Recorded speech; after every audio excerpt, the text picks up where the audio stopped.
It's kind of why I alluded to a couple of weeks ago.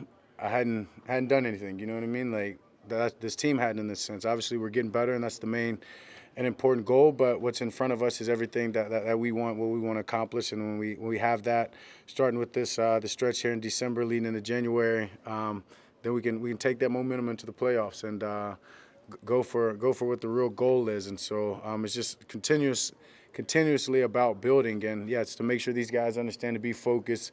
The details and the discipline are needed now more than ever, and the communication has to be at an all-time high. And obviously, not just in the offense and the way that we're communicating at the ball, but from both sides of the ball, of being complimentary from one another. Whether it was, as Mike has said, me talking to those guys leading the field last week, about them going to make a stop, to them picking us up when we need to. It's about understanding that this is when we really have to count on our brotherhood and everything that we've built going back to the spring is for these moments that are ahead of us. Did you know you The focus and the attention to detail when the stakes go way back up like this? After you've almost been pretty good taking care of business for a few weeks. One more time? Yeah, just because what we've, yeah, one more time. Let me see.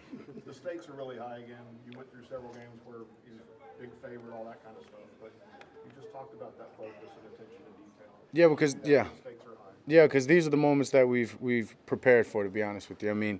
Not that we didn't for all these other past games, but we understood that we need all of these games. But this is the stretch in the season when you look at the schedule that you had to be excited about. And obviously, as the season has played out and the numbers have gotten where they've gotten, you see the division right here in potential grabs. You see the other playoff teams that you're going to play in the back end of this thing is.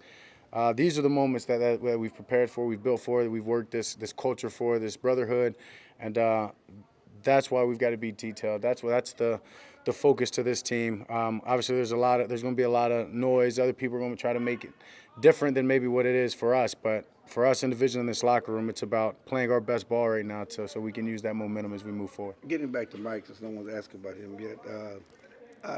How much communication have you had with him? Did you talk to him yesterday, and where is he in the game planning process? I know you guys Thursday night is usually big.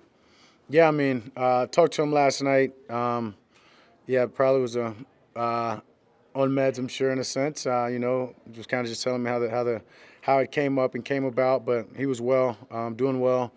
And then, yeah, he actually called me earlier today before I had a missed call, and before I went to practice, and called him back. And he was already watching yesterday's film and giving me some feedback on that. And so that was a good moment there. I know he's locked in. He's catching up from yesterday. That's already in the books. I'm sure he's probably watching this film now that we just finished that. And I'll have my normal Thursday talk as we do. Obviously, it won't be in person in the sense that he's at home resting, recovering. And I'll get on a call with him and Shadi at the end of the day and go through the game plan as normal and plan and prepare for the rest of the week to be as a normal game week. How big is this Thursday night meeting? One more time. Was he in a better mood than you thought he would be? When? Last night? Yeah. No, I was about to par. Pissed, a little bit pissed, but obviously thankful that he got it done. But yeah, just to par.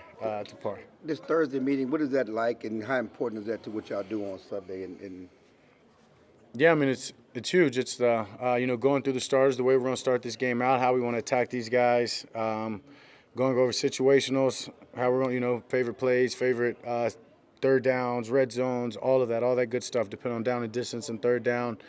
And I guess the only difference is maybe he wasn't here in person to watch the practice and maybe talk to me as plays came up. But that's what tonight will be about. And it'll really be no different. As we normally do, tell him why I like to play. In the past, it's been already on the same page, and so yeah. And as I mentioned yesterday, where we are right now is in the midst of these games and where our game plan is. It's obviously new things, a couple of things here and there each week, but for the most part, we're doing things that we feel most comfortable at practicing, and so practicing over time. So it's not that big of a deal that he hadn't been here, and we'll get it. As I said, it's been actually great. Kudos to Bones, kudos to Shadi, kudos to all the other coaches, honestly, stepping in different parts, team meetings, doing jobs that Mike would normally do, and honestly, and then the guys and the leaders practicing, had a great practice today. Honestly, said maybe one of our best practices all year. And a sense of that was, take some stress off of Mike. You know what I'm saying? Make sure we coming in and handle this business. And not only that, everybody knows what this week's about, who we're playing, and the focus that needs to be done. Has Mike reassured you that he'll be there Sunday on the sideline calling the plays? Yeah, I mean, I kind of figured that from the jump, knowing that guy, knowing one, how tough he is, two, how tough he says he is. What a great chance to prove it. So, yeah, I figured he would. How important is his play calling been to your success and the team's success? I mean, we talk about you playing on MVP level, but his play calling has played a role in that. Yeah, his play calling has been great, honestly, and it's credit to him and the communication, though. It's the communication throughout the week, and in the same sense, shoddy in the way that they're game planning and installing early in the week. And not just only him, Tolzien in the red zone, L-Dub, the short yardage goal line, and Solari in the run game. I mean, everybody deserves their credit where it's due. I mean, our protection plans from Blasco and Haslett, like, it's a full team deal, and everybody's working hand in hand. And as I've mentioned before, their chemistry and their chemistry as coaches and working hand in hand with us, being accountable, holding us accountable, and then us holding ourselves accountable is really where it's all stemming from. But Mike's definitely, as people say, in their bag. I mean, you know what I mean? He's firing them off. He's confident about it, and we're confident when it comes in. How do you demonstrate trust to your teammates, and has that evolved in your career?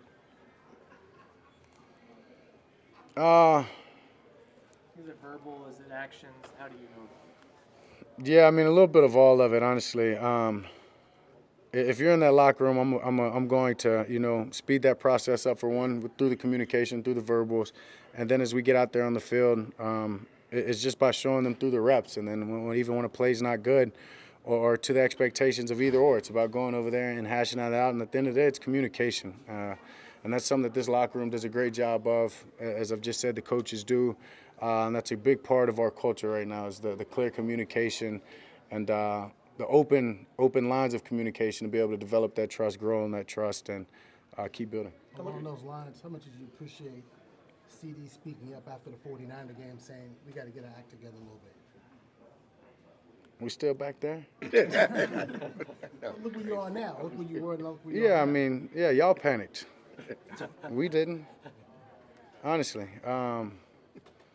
Yeah, I mean, I appreciate the hell out of that guy, everything he does. He's a professional. And, what I appreciate most of that is really just him saying, who he is and what he expects from himself. And really that conversation that he had with me and with Mike of really just saying that is, I think I can change this game. I think I'm a big-time playmaker, and all I'm asking for is a little bit more opportunity to show it, I guess. And so, yeah, that guy does everything the right way. And, I mean, he's just, as I've said before, reaping the rewards for all the work that he's put in this thing, our trust, the way that he attacks and approaches this game, and, yeah, continuing to build. When you guys do communicate, would you say you two are like-minded individuals, not so much on the football field, but off it, because you're all like-minded. When something goes wrong on the field, you could easily fix it? That's a tough question. Yeah, I mean, I understand who he is, and at the end of the day, yeah, we both, I guess you could say, are conquerors. We want to overcome whatever it is, whatever that situation or problem is, and being able and being resilient, being tough, and having mental toughness. So whatever it may be, being able to overcome that definitely lessen or shortens the communication, I guess, it takes to get to the solution of whatever it may be. And at the end of the day, that guy's a playmaker and he wants to make plays. And as I've said before, I'm always going to want a guy that around that, asking to make more plays than the opposite. So, yeah, hope I answered that. A song written about your cadence, is that something you kind of expected at some point?